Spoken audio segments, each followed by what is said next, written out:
এই ভিডিওর টপিক খুব সিম্পল এবং ইজি একটা টপিক, সেটা হচ্ছে comments. So comments is basically আমরা আমাদের কোডে মোস্ট অফ দ্য টাইম আমরা ছোট ছোট নোট লিখে থাকি আমাদের কোডে, জাস্ট নিজেদেরকে বোঝানোর জন্য। পরে যখন আমরা কোডটাকে অন করবো যাতে বুঝতে পারি যে আমি এই একটু পোর্শন করে কি করেছি এই অ্যান্ড অল দ্যাট। সো আমি চাচ্ছি যে আমার এই কোডটার আমি কিসের জন্য করেছি এটা বুঝতে চাচ্ছি। সো আমি এখানে একটা ছোট নোট লিখতে চাই, বাট আমি যদি নোটটা এভাবে লিখি, আমি বুঝাতে চাই this is my retake policy. So এই কোডটা আমি আমার রিটেক পলিসি হিসেবে আমি কোডটা লিখেছি। সো এটা আমি এমনি উপরে লিখতে চাইলাম, বাট লিখার পরে আমাকে পাইথন কি করবে, একটা এরর দিবে, বিকজ আমার এই নর্মাল সেন্টেন্স, এটা ইংলিশ ল্যাঙ্গুয়েজের সেন্টেন্স, এটা পাইথন বুঝে না যে এটা কি ভাষায় আমি লিখেছি। সো আমার এমন একটা কিছু করতে হবে যে আমার এই লাইনটা পাইথন ইগনোর করবে, যে এই লাইনটা পাইথন কম্পাইলার দেখবে না, এটা শুধু আমি দেখব। সো এই সময় আমরা কমেন্ট করে থাকি। কমেন্টে কি বেসিক্যালি আমার পাইথন কম্পাইলার করবে কি, আমার ওই কোডের মধ্যে ওই যতটুক লাইন কমেন্ট থাকবে ততটুক লাইন ইগনোর করবে, ততটুক লাইনকে কোডের পার্ট হিসেবে ধরবে না। বুঝে যাবে যে এই লাইনটা প্রোগ্রামার ও ডেভেলপার নিজের প্রয়োজনে লিখেছে। সো কমেন্ট আমরা কীভাবে করি, সেটা হচ্ছে হ্যাশট্যাগ ইউজ করে কোনো লাইনের আগে। সো শিফট অ্যান্ড 3 প্রেস করলে হ্যাশট্যাগ আসে।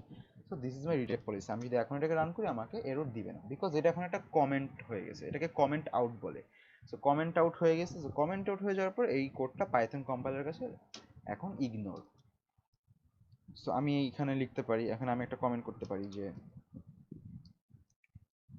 GPA checking. সো আমি জিপিএ চেক এখানে কমেন্ট করলাম, এটা আমি বোঝার জন্য যে এখানে জিপিএ চেক করতেছি, সেখানে আমার জিপিএ চেক করার একটা কন্ডিশন, এটা আমি আগে এরকম হ্যাশট্যাগ ইউজ করে কমেন্ট করে বুঝে নিলাম। সো এটা ইউজ করার পর বেসিক্যালি কী হবে যে আমি যখন আমার কোডটা অন্য কেউ যদি কখনো দেখে, তো সে যাতে আমার কোডটা বুঝতে পারে যে আমি এই পজিশনে আসলে অ্যাকচুয়ালি কী করেছি, কী করতে চেয়েছি। তো সেসব ক্ষেত্রে আমি কমেন্টিং করতে পারি।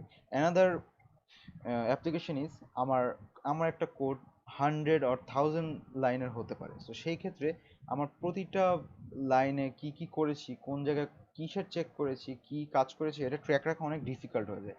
সেক্ষেত্রে আমরা এরকম করে কমেন্ট ইউজ করতে পারি যে আমি এটুক পোর্শনে আমি আমার কোডে এই কাজটা করেছি, এরকম সামথিং কিছু। অ্যাগেন অ্যানাদার অ্যাপ্লিকেশন ইজ যে আমি এটুক কোড করেছি, বাট আমি এখন কনফিউজ যে আমি এই কোডটা এভাবে রাখবো নাকি আমি নতুন একটা কোড করবো। সো আমি কি করবো, যে নতুন একটা কোড করে দেখি যে কি হয়।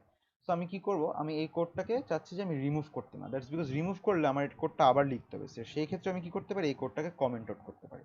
সো কমেন্ট আউট করার জন্য আমি পুরো কোডটাকে কমেন্ট আউট করতে পারি। কীভাবে করব, আমি পুরো কোডটাকে সিলেক্ট করব অ্যান্ড দেন কন্ট্রোল এবং ফরওয়ার্ড স্ল্যাশ প্রেস করব। তাহলে কি হলো, আমার পুরো কোডটা কমেন্ট আউট হয়ে গেল। এবং আমার পরে আমি চাইলাম যে এই কোডটা আমি আবার রান করাবো, এটা কমেন্ট আউট থাকবে না। সো কমেন্ট আউট অবস্থায় আমি যদি এটাকে রান করি, দেন শুধু এন্ড প্রিন্ট হচ্ছে, আমার এখানে কোনো কাজ হচ্ছে না, বিকজ চেক হচ্ছে না। আমি যদি একে 2.0 করে দিই, স্টিল কোনো চেক হবে না, বিকজ এই total two comment out. So আমার এই কন্ডিশনে মিট করতেছে অ্যান্ড এইটা প্রিন্ট করার কথা, বাট সেটা হচ্ছে না, বিকজ এটা কমেন্ট আউট। এটা পাইথন কম্পাইলার এখন ইগনোর করছে। সো আমি চাচ্ছি না আমার এই কোডটাকে আমি আবার রান করাতে, এটা আমি কমেন্ট আউট রাখতে চাচ্ছি না। সো আবার আমি টোটাল টুককে সিলেক্ট করবো এবং control plus forward slash press করবো, দেন আমার টোটাল টুক আবার কমেন্ট ইন হয়ে যাবে। সো আমি আবার রান করলে আমার এই কাজটা করতেছে, আমার এই কন্ডিশনটা কাজ করতেছে। So this is basically comment. এটা আমরা অনেক টাইমে ইউজ করে থাকি। আমি যে 3টা রিজনে বললাম, এই 3টা রিজনে অনেক বেশি ইউজ করা কমেন্ট করা। তো this is all about commenting. Thank you everyone.